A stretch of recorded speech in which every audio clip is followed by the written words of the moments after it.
Mr. Chairman, members of the Commission, I am very pleased to be here today with my colleagues from TTIC and TSC.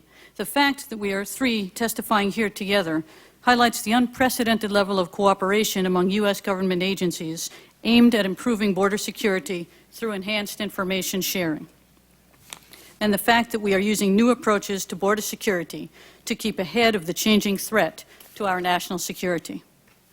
I appreciate the opportunity to discuss the critical role of the visa process in defending our nation's borders and how we have strengthened that system in the wake of the tragic events of September 11, 2001. Before I proceed further, however, I want to acknowledge the family members of the victims of September 11th. None of us can know the pain and suffering they have endured, but all Americans and people of decency everywhere will forever remember the horror and condemn the actions of those who inflicted such an outrage on our nation. The Department of State, together with other U.S. government agencies, is determined to eliminate potential vulnerabilities to terrorist attacks. State's visa work is a vital element in providing for our national border security. We have no higher responsibility than protecting our citizens and safeguarding our country's borders. My goal since I was confirmed as Assistant Secretary of State in November 2002 has been to examine our processes from top to bottom to make them as strong a shield against terrorists and criminals as we possibly can. To this end, we have more than doubled the number of entries of terrorists and criminals in our Lookout database, enhanced our data sharing capabilities with other agencies of the U.S. government, revised our consular officer training, and implemented new biometric programs for foreign travelers so that we can adjudicate visas in light of these new security threats, while continuing to welcome to our shores the visitors, business people, students, researchers, and immigrants who enrich our society by their presence and who contribute to our nation's economic well-being. Now I'd like to provide a bit of detail about these efforts. The consular officers of the Foreign Service, who adjudicate visas at over 200 embassies and consulates abroad, are truly our first line of defense. Through them, our goal is to push the very borders of the United States out as far as from our own shores as possible, so that we stop a potential terrorist overseas. To do so, we must have the best information available within the United States government on terrorist threats. I cannot overemphasize this point. One of the most reliable ways to stop those who intend to do us harm is to identify them to consular officers abroad. The Department of State, working with other agencies, has made significant improvements to our ability to share Lookout information. Thanks to this new level of collaboration, the data holdings in our consular Lookout system now total almost 18 million records of people ineligible or possibly ineligible to receive visas, much more than double what we had prior to September 11th. Most of the data in our Lookout system now derives from other agencies, especially those in the law enforcement and intelligence communities. We have cooperated in this important endeavor by working with my colleagues from TTIC and TSC to integrate terrorist watch lists from numerous government sources into one centralized point of reference for everyone who needs to screen members of the public, from the police officer on the beat to the consular officer abroad. Together with the Terrorist Threat Integration Center, we will rely on the TSC to ensure that consular officers have access to the information they need to deny visas to known or suspected terrorists. We are proud that these institutions rest on a foundation that the Department of State laid in the form of Tip-Off, a pioneering system in the use of classified information for screening purposes, created in 1987. The Tip-Off database, with its approximately 120,000 records, is now housed at TTIC. TTIC and TSC together will eliminate the stovepiping of terrorist data and provide a more systematic approach to posting lookouts on potential and known terrorists. We have also entered into a robust partnership with the Department of Homeland Security and work closely with them on a number of initiatives to improve border security. DHS and state collaborated on the implementation of the congressionally mandated CVIS system to verify student status and assist in student monitoring.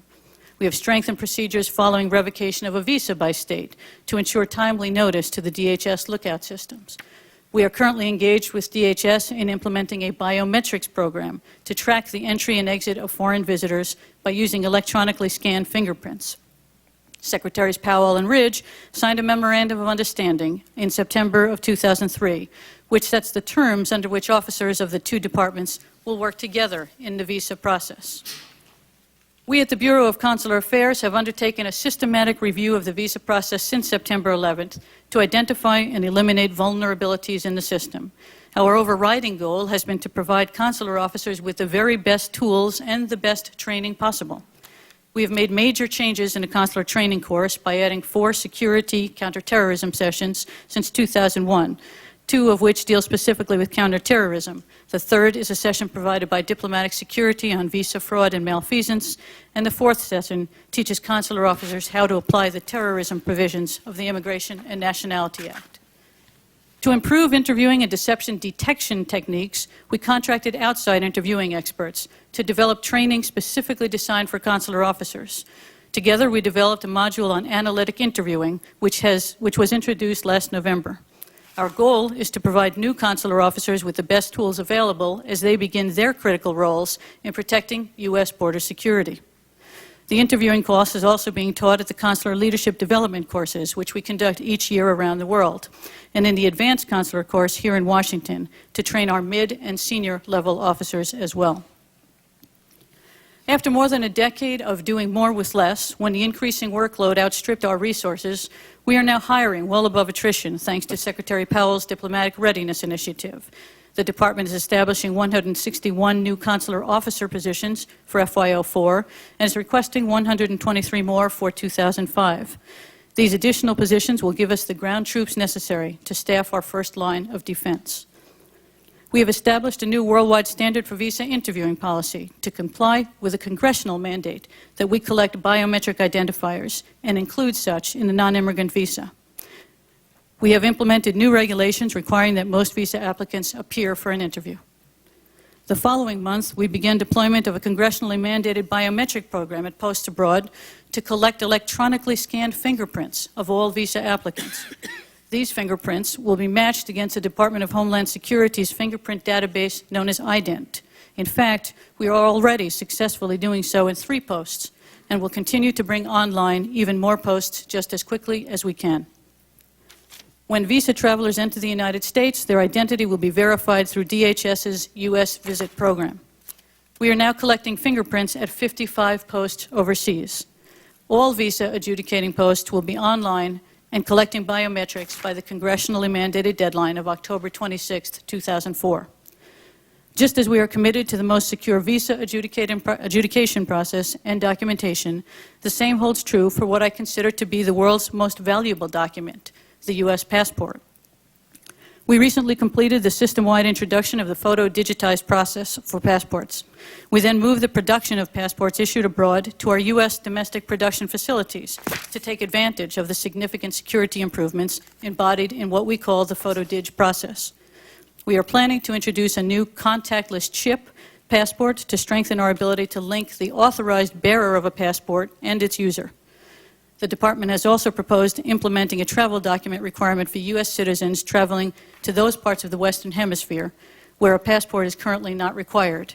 And we are engaged in discussions on that matter with DHS even as I speak. We are by no means done. The systematic review is a continuing process. Looking ahead now, we are actively working on new initiatives to build on what I have just described. In 2004, we will introduce a new tamper-resistant, machine-readable immigrant visa foil to include digitized photo and fingerprints. We will complete the worldwide deployment of biometric visa capability, and we will continue discussions with Canada, Mexico, and the rest of the international community to expand on data share. Mr. Chairman and members of the Commission, the terrorist attacks of September 11th highlighted as never before the crucial role the Department plays in U.S. border security. Our response has been energetic and committed to meeting the highest national security standards. I want to assure you, and especially the families of the victims of terrorism, that the Department of State and its Bureau of Consular Affairs are determined to spare no effort to secure our borders against terrorism, criminality, and illegal migration, and to create a visa process in which the American people can place their confidence and trust. Thank you.